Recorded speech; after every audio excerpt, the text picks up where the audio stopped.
How sleep affects academic performance, study proposal. Introduction.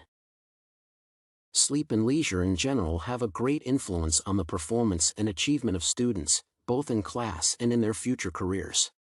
In America, children in the age bracket of 2 to 17 years wake up earlier to go to school, and their performance is usually affected by the amount of sleep they get. Studies and observations have shown that many students sleep less than is recommended. The impact of sleeping on a student and his academic achievement, especially in areas such as academic skills, does not depend on the duration spent in bed but also on the conditions under which the student slept.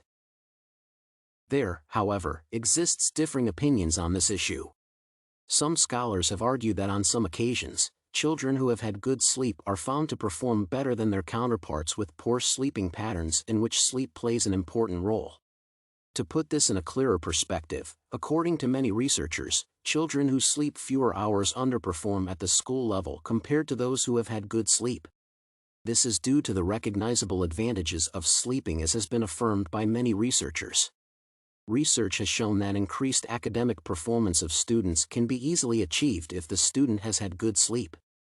According to Bickel and Howley, children from poor backgrounds where enough sleep is a nightmare are more likely to report poor grades or grades significantly below their potential than children from prosperous families. Poor academic performance due to poor sleep is usually accelerated by other factors such as psychological distress, lack of adequate economic resources to help children in their studies, and lack of parental guidance in academics. There are some reasons that lack of proper sleep among students of bad behavior. This will result in poor class attendance. One thing that has been observed by the lecturers' fraternity is that the students who do not have proper sleep more often have poor class attendance.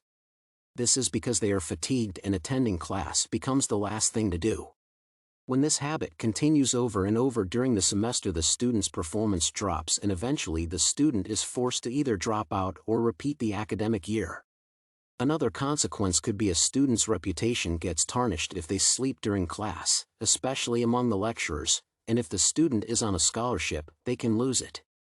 A lot of guardians have felt that the school fees that the parents pay have been wasted since the student is not attending class and has poor academic performance, but they often forget their involvement in this problem.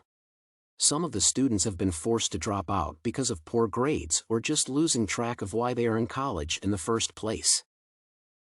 Purpose of the study. The study intends to conduct quantitative descriptive research on the effect of sleep on students' academic performance in school.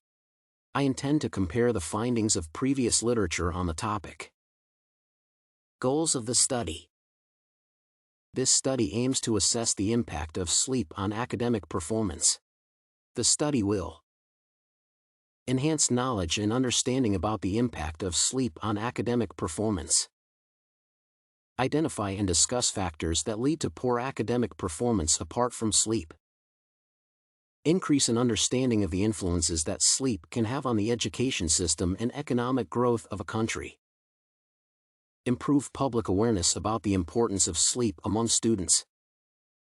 Recommend interventions designed to decrease the occurrence of poor sleeping patterns among school-going children. Complement existing bodies of research on the impact of sleep on academic performance among students. Scope of the study. The scope of the study follows a literature review on sleep's impact on academic performance among students. The researcher will manage the entire scope of processes from the initial stage of identifying the problem to the final stage of report writing on the topic. Research methodology.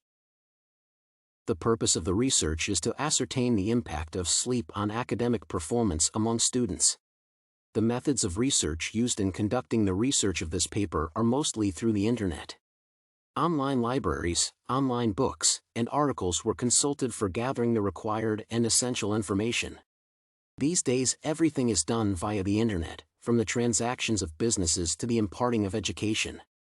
The Internet is the most commonly sought and easiest method of accessing the latest possible information these days.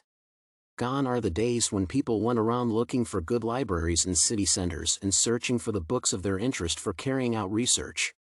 This is the 21st century, and digital media is the latest technology being used for research. The greatest advantage of using the internet to access information is that it possesses an ample amount of information all at once, and there is no physical hassle involved in searching for matter. Rather, everything is easily accessible in the same place, and there is no fatigue after writing papers. All the material required by an individual, regarding any subject whatsoever, can be obtained from the internet. And all of it is authentic. Some trash websites do not contain authentic information, but if one knows of such sites to avoid, then a problem will not arise. This is why the only source picked for this paper was also the internet and its various offerings and sources of information. According to Noakes and Wynkoop, the coding that was used was divided into 3 types: reflective, axial, and open coding. Open coding essentially opens the question and searches for answers. Axial coding occurs as the second step whereby the open code is analyzed for linkages between themes and images. Reflection occurs through the interpretation of the said data and the placing of it within the context of the question that was asked. The reflective process identifies the most important and major themes that the respondents have subconsciously identified. Constant comparison is used in qualitative research along with the above codes to contrast the new data with already present and conducted research data. This is extremely important as it keeps the researcher on track and does not encourage digression from the localized themes apparent in the research. The most important aspect of constant comparison is to help draw a theory from the research. As an inductive method, this is important to determine what it is that you are comparing. The constant comparison is the process whereby constant comparisons between data are made until no variations occur.